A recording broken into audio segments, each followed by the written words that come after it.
అందరికీ నమస్కారం. ఆడపిల్లలు అందంగా తయారవడానికి చాలా విధానాలు పాటిస్తారు. జనరల్‌గా అది మనకు తెలిసిన విషయమే.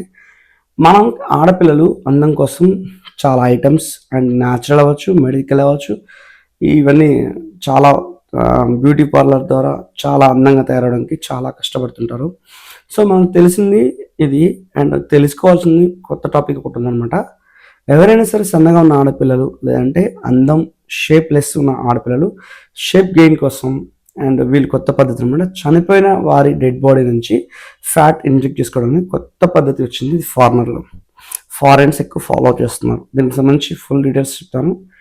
దయచేసి స్కిప్ చేయకుండా చూడండి.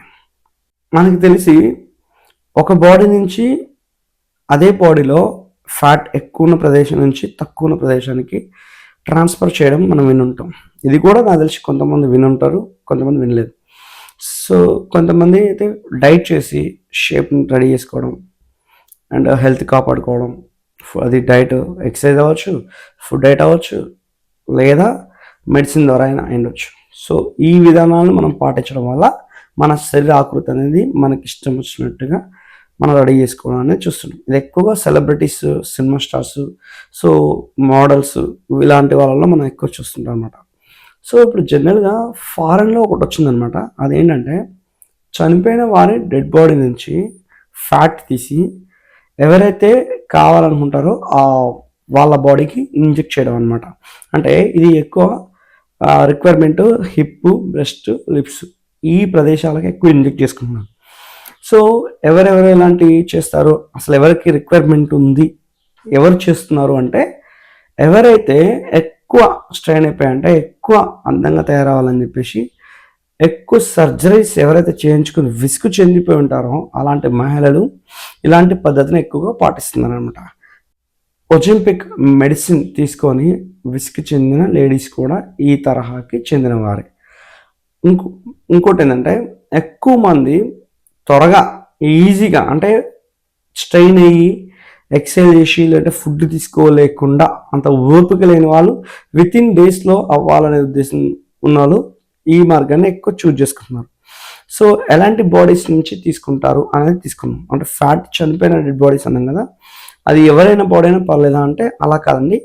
ఎక్కువ ల్యాబొరేటరీస్లో చనిపోయిన డెడ్ బాడీస్ నుంచి ఫ్యాట్ కలెక్ట్ చేస్తారు. ఎందుకంటే వాళ్ళకి ఏమున్నాయి ఏం లేవు అనేది వాళ్ళకి తీసుకున్నాకనే ఆ బాడీని వాళ్ళు కలెక్ట్ చేస్తారు. సో అక్కడి నుంచి తీసిన ఫ్యాట్లో డిఎన్ఏని లివింగ్ ఆర్గానిజమ్స్ని రిమూవ్ చేసి ఫిల్టర్ చేసి ఆ ఫ్యాట్ లిక్విడ్ని బాడీలోకి ఇంజెక్షన్ ద్వారా ఇంజెక్ట్ చేస్తారనమాట.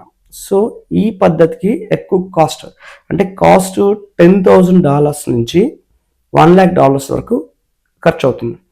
ఈ పద్ధతి అనేది మన ఇండియాకి ఇంకా రాలేదు. సో ఫారెన్లో ఎక్కువ ఉంది, ఎక్కువ యూఎస్ఏ వాళ్ళు చేస్తున్నారు అనమాట దీనికి సంబంధించి.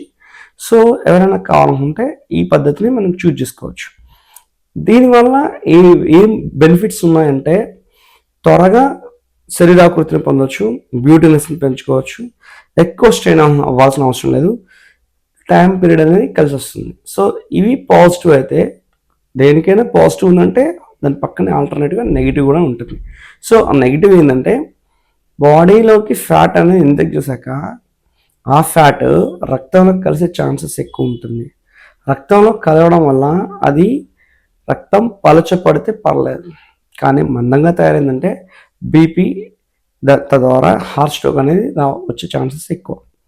నెక్స్ట్ లేడీస్లో వచ్చేసరికి ఎక్కువ అమ్మాయిలకి బ్రెస్ట్ క్యాన్సర్ అనేది వచ్చే ఛాన్సెస్ ఉంటాయి రెగ్యులర్గా, అది మనం చూస్తుంటాం న్యాచురల్. సో బ్రెస్ట్ క్యాన్సర్ అంటే బ్రెస్ట్లో గడ్డలు అనేది ఉండడం వల్ల దాన్ని బ్రెస్ట్ క్యాన్సర్ అంటాం. సో ఈ ఫ్యాట్ అనేది బ్రెస్ట్లోకి ఇంజెక్ట్ చేయడం వల్ల ఈ గడ్డలు అంటే బ్రెస్ట్ క్యాన్సర్ గడ్డలను ఐడెంటిఫై చేయడం ఈ ఫ్యాట్ గడ్డలు ఉండడం వల్ల కష్టంగా తయారవుతుంది అనమాట. ఇది ఒకటి లేడీస్కి కొంచెం డిఫాల్ట్. నెక్స్ట్ అనస్థీషియా లేకుండా ఈ ఫ్యాట్ ద్వారా ఇంజెక్షన్ని మనం ఇవ్వచ్చు. అంటే వాళ్ళకి ఎలాంటి అనస్థీషియా అవసరం లేదు, ఎలాంటి ఇబ్బంది ఉండదు. జస్ట్ మనం న్యాచురల్గా తీసుకున్న ఇంజెక్షన్ ఎలా ఉంటుందో పెయిన్ఫుల్ ఇంజెక్ట్ చేస్తున్నప్పుడు, సో ఆ తరహాలోనే ఇది ఉంటుందంట. సో నా ఎక్స్ప్లెనేషన్ మీకు నచ్చిన మరిన్ని విషయాలు ఏదైనా ఒక టాపిక్ మీకు కావాలనిపించిన కామెంట్ చేయండి ఫ్రెండ్స్. మరిన్ని వీడియోల కోసం మా ఛానల్ సబ్స్క్రైబ్ చేసుకోండి.